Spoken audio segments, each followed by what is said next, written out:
నమస్తే, welcome to నిఘా news. మాదక ద్రవ్యాల వినియోగం వలన కలిగే దుష్ప్రభావాలను ప్రజలకు వివరించాలనే సంకల్పంతో విశాఖపట్నం రేంజ్ పరిధిలో అభ్యుదయం సైకిల్ ర్యాలీ పేరుతో సుమారు 1000 కిలోమీటర్ల దూరాన్ని పాయకరావుపేట నుండి ఇచ్చాపురం వరకు నిర్వహించేందుకు ఒక బృహత్తర కార్యక్రమాన్ని చేపట్టామని Visakhapatnam range DIG Gopinath Jatti IPS November 24న తెలిపారు. 13వ రోజున విజయనగరం పట్టణంలో నిర్వహించిన అభ్యుదయం సైకిల్ ర్యాలీలో విశాఖ డీఐజీ పాల్గొన్నారు. ఈ సందర్భంగా మాట్లాడుతూ మాదక ద్రవ్యాల పట్ల యువతకు విద్యార్థి దశలోనే సరైన అవగాహన కల్పించాలని, విద్యార్థులకు మాదక ద్రవ్యాల పట్ల అవగాహన కల్పించాలనే లక్ష్యంతో సంకల్పం మిషన్ కమ్యూనిటీ అవుట్ రీచ్ కార్యక్రమాలను చేపట్టామన్నారు. విశాఖపట్నం రేంజ్ పరిధిలో ఇప్పటి వరకు 19,740 అవగాహన కార్యక్రమాల్లో 11,58,870 మంది ఇప్పటి వరకు పాల్గొన్నారని, 14,452 గ్రామాలు, పట్టణాల్లో సంకల్పం కార్యక్రమాలు నిర్వహించామన్నారు. 5,326 విద్యా సంస్థల్లో సంకల్పం కార్యక్రమాలు జరగగా 4,58,096 మంది విద్యార్థులు కార్యక్రమాలకు హాజరయ్యారన్నారు. ఈ కార్యక్రమం గాంజా వల్ల డ్రగ్స్ వాడితే సమాజంలో ఎటువంటి దుష్పరిణామాలు ఉంటాయి, అలాగే వ్యక్తిగతంగా ఎటువంటి లాస్ అవుతారు, సమాజం సొసైటీ ఏ విధంగా లాస్ అవుతుంది, కంట్రీ ఏ విధంగా లాస్ అవుతుంది అనే విధంగా అలాగే డిఐజీ గారు ప్రజల్లో ఒక అవగాహన కార్యక్రమం కల్పించాలి. గాంజా తాకినా, గాంజా చూసినా, గాంజా వాడినా జైలుకి పోవటం గ్యారంటీ. కానీ యువత తెలియకుండా తెలియని వయసులో ఈ గాంజా ఏదో కొత్తగా వాడాలి, చూద్దాం అన్నట్టు ప్లాన్ ఉంటుంది.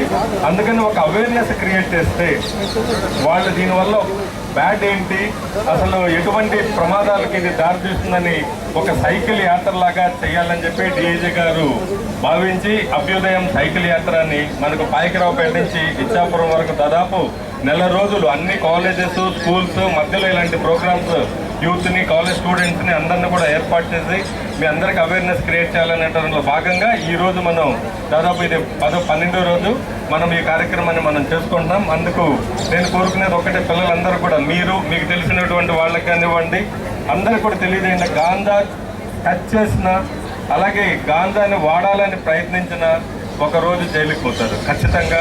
జీవితం అక్కడికి ఒక్కసారి గాంజా కేసులో జైలుకి పోయిన వాళ్ళకి మళ్ళీ లైఫే లేదు, ఎటువంటి ఉద్యోగం కానివ్వండి, అలాగే శిక్ష పడితే దాదాపు 20 సంవత్సరాలు జైల్లో ఉండాల్సి వస్తుంది. అలాగే దీనివల్ల ఫ్యామిలీ, అలాగే ఎడ్యుకేషనల్ పరంగా, వ్యక్తిగతంగా హెల్త్, ఫ్యామిలీ అంతా కూడా లాస్ అవుతుంది. కాబట్టి దీనికి దూరంగా ఉండాలని కోరుకుంటున్నాను. Thank you. డ్రగ్స్ రహిత సమాజాన్ని నిర్మించడంలో భాగంగా సంకల్పం అనేటువంటి ఒక ప్రోగ్రాం ద్వారా గడిచిన 1 సంవత్సరం 4 నెలల కాలంలో 20,000 పైచులకు ప్రోగ్రామ్స్ మనం ఈ విశాఖపట్నం రేంజ్ పరిధిలో కండక్ట్ చేయడం జరిగింది. దానిలో అన్ని స్కూల్స్, కాలేజెస్, గ్రామాలు, వార్డులు కూడా కవర్ చేశాం. దానిలో భాగంగానే అవి రొటీన్గా కాకుండా ఒక కొత్త వరవడితో, మరింత ఉత్సాహంతో ఈ కార్యక్రమాన్ని ముందుకు తీసుకెళ్లాలనేటువంటి ఒక ఆలోచనతో ఈ అభ్యుదయం సైకిల్ యాత్ర అనేటువంటి ప్రోగ్రాంని స్టార్ట్ చేయడం జరిగింది. ఇది పాయకరావుపేటలో ప్రారంభమై ఇచ్చాపురం వరకు దాదాపుగా 1000 కిలోమీటర్లు మన విశాఖపట్నం రేంజ్లో ఉన్నటువంటి అన్ని జిల్లాల యొక్క ప్రధాన నగరాలు, కాన్స్టిట్యున్సీస్, సబ్ డివిజన్స్ అన్నీ కవర్ చేసుకుంటూ వెళ్ళాలనేటువంటి ఉద్దేశంతో. సో దీని ఆబ్జెక్టివ్ ఏంటంటే ఈ డ్రగ్స్ నిర్మూలించడం అనేటువంటిది ఒక పోలీసు లేదా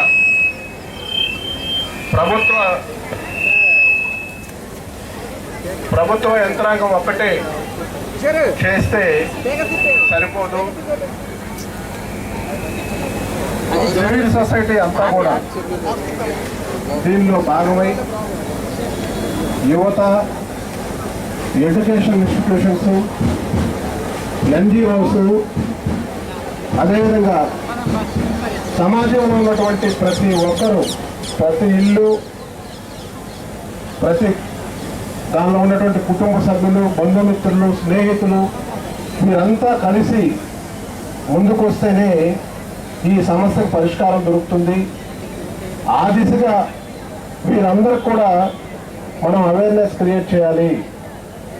ఈ డ్రగ్స్ వల్ల సమాజం ఎంతగా నష్టపోతుంది, ముఖ్యంగా యువత ఎవరైతే చదువుకుంటూ ఉద్యోగాల కోసం వెయిట్ చేస్తూ ఆ సమయంలో డ్రగ్స్కు అలవాటు పడిన ఈ డ్రగ్స్ రవాణా చేసేటువంటి డిస్ట్రిబ్యూట్ చేసేటువంటి కార్యక్రమంలో భాగస్వాములైనా కూడా వారి జీవితం ఎలా నాశనం అయిపోతుంది అనేటువంటిది మనం ప్రతినిత్యం కూడా చూస్తున్నాం. ఉదాహరణకు చూసుకుంటే లాస్ట్ పోయిన 1 సంవత్సరం 4 నెలల కాలంలో దాదాపుగా 2467 మందిని మేము ఈ డ్రగ్స్ కేసుల్లో అరెస్ట్ చేయడం జరిగింది. ఈ చట్టం మాదక ద్రవ్యాల నిర్మూలన చట్టం చాలా కఠినమైనటువంటిది. ఈ కేసుల్లో అరెస్ట్ అయితే బెయిల్ రావడం కూడా చాలా కష్టం. పోయిన 1 సంవత్సరంలో జరిగినటువంటి కేసులు ట్రయల్స్ చూస్తే మనకి దాదాపుగా 87 మంది జైలు శిక్ష పడింది. దానిలో 67 మందికి 10 సంవత్సరాల పైన జైలు శిక్ష. అంటే ఒకసారి 10-20 సంవత్సరాలు జైలు శిక్ష పడితే ఒక వ్యక్తి ఆ జీవితం అంతా కూడా కోల్పోయినట్లే. తర్వాత భవిష్యత్తులో ఏ రకంగానూ దాని నుంచి బయటకు వచ్చి మళ్ళా సాధారణ జీవితం గడపడం అనేటువంటిది చాలా కష్టకరమైనటువంటి పని. అదే కాకుండా ఒకసారి ఎవరైనా ఇలాంటి పనుల్లో ఇన్వాల్వ్ అయ్యి ఒక చెడ్డ పేరు సంపాదించిన తర్వాత ఆ కుటుంబానికి అంతా కూడా సమాజంలో చాలా చిన్నతనంగా చిన్నచూపుగా ఉంటుంది. సో ఇలాంటివన్నీ ప్రతినిత్యం కూడా మనం ఫేస్ చేస్తున్నాం. చాలామంది ఈ డ్రగ్స్కి అడిక్ట్ అయ్యి బయటికి చెప్పుకోలేక పేరెంట్స్ లోపలే మొదలు పడుతూ సతమతం అవుతుంటారు. అలాగా ఒక్కసారి ఈ కేసులో ఇన్వాల్వ్ అయిన తర్వాత మిగతా క్రైమ్స్ కూడా అలవాటు పడిపోతారు. అవి తీవ్రమైనటువంటి నేరాలు చేయడానికి కూడా వెనకాడరు. సో ఆ పరిస్థితి ఎవరికి రాకూడదు. మన రాష్ట్రం అంతా కూడా ఈ డ్రగ్స్ రహిత రాష్ట్రంగా ఉండాలి. గాంజా ఈరోజు మన రాష్ట్రంలో ఉత్పత్తి లేకపోయినప్పటికీ కూడా బయట రాష్ట్రాల నుంచి మన రాష్ట్రం మీదుగా ట్రాన్స్పోర్ట్ అవుతుంది. సో దాన్ని కూడా సంపూర్ణంగా నిర్మూలించడానికి అన్ని ప్రయత్నాలు మనం చేస్తున్నా కూడా ఇంకా అక్కడక్కడ మన ట్రాన్స్పోర్టేషన్ అనేటువంటిది జరుగుతుంది. దాంతోపాటు కన్జంప్షన్ కూడా ఎక్కువ ప్రాంతాల్లో మనకి జరుగుతున్నట్టుగా మనకు తెలుస్తుంది. సో దాని నుంచి మన యువతను పూర్తిగా రక్షించుకోవడానికి ఈ యువత రేపు రాష్ట్ర భవిష్యత్తుకి దేశ భవిష్యత్తుకి పాటుపడాలి. మంచి సమాజాన్ని నిర్మించాలి. దానిలో వారి యొక్క పాత్ర వారు ఉండడం అనేటువంటిది చాలా ముఖ్యమైనటువంటి అంశాన్ని ప్రతి ఒక్కరికి తెలియజేస్తూ 12వ తారీఖు ప్రారంభమైనటువంటి ఈ సైకిల్ యాత్ర ఈరోజు 13వ రోజు ఇక్కడ విజయనగరంలో మనం ఈరోజు ఇక్కడ మాట్లాడుకోవడానికి అవకాశం ఇచ్చినటువంటి ఈ విజయనగరం యొక్క ప్రజలకి, మా పోలీసు అధికారులకి, మా సిబ్బందికి అందరూ కూడా పేరు పేరున ధన్యవాదాలు తెలియజేస్తున్నాను. దాంతోపాటు మీడియా మిత్రులు కూడా ఈ సందేశాన్ని, ఈ యొక్క అంశం యొక్క అవసరాన్ని ఈరోజు మనం ఎందుకు తీసుకున్నామో దీన్ని, దాని యొక్క ఆవశ్యకతని ప్రజలందరికీ తీసుకెళ్ళాలి. దాని ద్వారా ప్రతి ఒక్కరిలో కూడా చైతన్యం రావాలి. ఎక్కడైనా పొరపాట్లు ఇలాంటివి జరుగుతుంటే చూస్తూ ఊరుకోకుండా తక్షణమే ఆ సమాచారాన్ని పోలీసు వారికి తెలియచేయాలి. దానికి టోల్ ఫ్రీ నంబర్లు ఉన్నాయి. 100 ఉంది, 112 ఉంది, 1972 ఈగల్ కొత్తగా ప్రారంభించినటువంటి సంస్థ ఆ టోల్ ఫ్రీ నంబర్ ఉంది. వీటిల్లో దేనికి సమాచారం ఇచ్చినా కూడా పోలీసు తక్షణమే స్పందించి వారి మీద చర్య తీసుకోవాల్సినటువంటి సందర్భంలో తక్షణ చర్య తీసుకుంటారు. అదేవిధంగా ఎవరైనా మత్తుకు బానిస అయితే వారిని డీఅడిక్షన్ సెంటర్స్లో చేర్పించి వారిని మళ్ళా సమాజంలో ఇంటిగ్రేట్ చేయడానికి అన్ని రకాలైనటువంటి చర్యలు తీసుకోవడం జరుగుతుంది. అంతేగాని వారి మీద ఎలాంటి తీవ్రమైనటువంటి కేసులు నమోదు చేయడం జరగదనేటువంటిది కూడా మీ అందరికీ మేము తెలియజేస్తున్నాం. అలా కాకుండా వాళ్ళు అలాగే వదిలేస్తే వారు వేరొక నేరాలు చేసేటువంటి పరిస్థితికి ఈ అడిక్ట్ అయినటువంటి వాళ్ళు వెళ్ళడం జరుగుతుంది. సో దయచేసి ప్రతి ఒక్కరు కూడా దీని తీవ్రతను అర్థం చేసుకుని ఈ యొక్క యాత్ర యొక్క ఉద్దేశాన్ని, ఆ స్ఫూర్తిని ప్రతి ఒక్కరు కూడా తెలియచేయాలని చెప్పి ఈ సందర్భంగా ఇక్కడికి వచ్చినటువంటి ప్రతి ఒక్కరిని కోరుకుంటూ, ముఖ్యంగా విద్యార్థులు మీకు చాలా భవిష్యత్తు ఉంది. రేపు ఈ సమాజంలో జరగబోయేటువంటి మంచి చెడులకి మీరు ప్రత్యక్ష సాక్షులుగా నిలబడబోతున్నారు.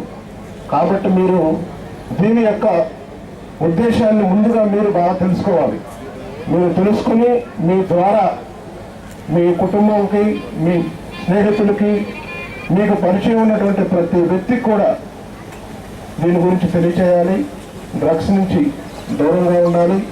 డ్రగ్స్ రహిత సమాజాన్ని నిర్మించడంలో మీరు మరింత ముఖ్యమైనటువంటి పాత్ర పోషించాలని చెప్పి కోరుకుంటూ, ఈరోజు ఈ కార్యక్రమానికి చేసినటువంటి మీ అందరికీ మరొకసారి నేను ప్రత్యేకంగా కృతజ్ఞతలు తెలియజేస్తూ, ఈ వేదిక మీద ఉన్నటువంటి అధికారులందరూ కూడా మరొకసారి ప్రత్యేకమైనటువంటి కృతజ్ఞతలు తెలియజేస్తూ సెలవు తీసుకుంటున్నాను. Thank you sir. Thank you very much. ఈ కార్యక్రమం గాంజా వల్ల డ్రగ్స్ వాడితే సమాజంలో ఎటువంటి దుష్పరిణామాలు ఉంటాయి, అలాగే వ్యక్తిగతంగా ఎటువంటి లాస్ అవుతారు, సమాజం సొసైటీ ఏ విధంగా లాస్ అవుతుంది, కంట్రీ ఏ విధంగా లాస్ అవుతుంది అనే విధంగా, అలాగే డిఐజీ గారు ప్రజల్లో ఒక అవగాహన కార్యక్రమం కల్పించాలి. గాంజా తాకినా, గాంజా చూసినా, గాంజా వాడినా జైలుకి పోవటం గ్యారంటీ. కానీ యువత తెలియకుండా, తెలియని వయసులో ఈ గాంజా ఏదో కొత్తగా వాడాలి, చూద్దాం అన్నట్టు ప్లాన్ ఉంటుంది. అందుకని ఒక అవేర్నెస్ క్రియేట్ చేస్తే వాళ్ళు దీనివల్ల బ్యాడ్ ఏంటి, అసలు ఎటువంటి ప్రమాదాలకి ఇది దారితీస్తుందని ఒక సైకిల్ యాత్రలాగా చేయాలని చెప్పి డిఐజీ గారు భావించి అభ్యుదయం సైకిల్ యాత్రని మనకు పాయకరావుపేట నుంచి ఇచ్చాపురం వరకు దాదాపు నెల రోజులు అన్ని కాలేజెస్, స్కూల్స్ మధ్యలో ఇలాంటి ప్రోగ్రామ్స్ యూత్ని, కాలేజ్ స్టూడెంట్స్ని అందరినీ కూడా ఏర్పాటు చేసి మీ అందరికి అవేర్నెస్ క్రియేట్ చేయాలనే దాంట్లో భాగంగా ఈరోజు మనం దాదాపు ఇది 12వ రోజు మనం ఈ కార్యక్రమాన్ని మనం చేసుకుంటాం. అందుకు నేను కోరుకునేది ఒకటే, పిల్లలందరూ కూడా మీకు తెలిసినటువంటి వాళ్ళకి కానివ్వండి, అందరికీ కూడా తెలియజేయండి. గాంజా టచ్ చేసిన, అలాగే గాంజాని వాడాలని ప్రయత్నించిన ఒకరోజు జైలుకి పోతారు ఖచ్చితంగా. జీవితం అక్కడికి ఒక్కసారి గాంజా కేసులో జైలుకి పోయిన వాళ్ళకి మళ్ళీ లైఫే లేదు. ఎటువంటి ఉద్యోగం కానివ్వండి, అలాగే శిక్ష పడితే దాదాపు 20 సంవత్సరాలు జైల్లో ఉండాల్సి వస్తుంది. అలాగే దీనివల్ల ఫ్యామిలీ, అలాగే ఎడ్యుకేషనల్ పరంగా, వ్యక్తిగతంగా హెల్త్, ఫ్యామిలీ అంతా కూడా లాస్ అవుతుంది. కాబట్టి దీనికి దూరంగా ఉండాలని కోరుకుంటున్నాను. Thank you.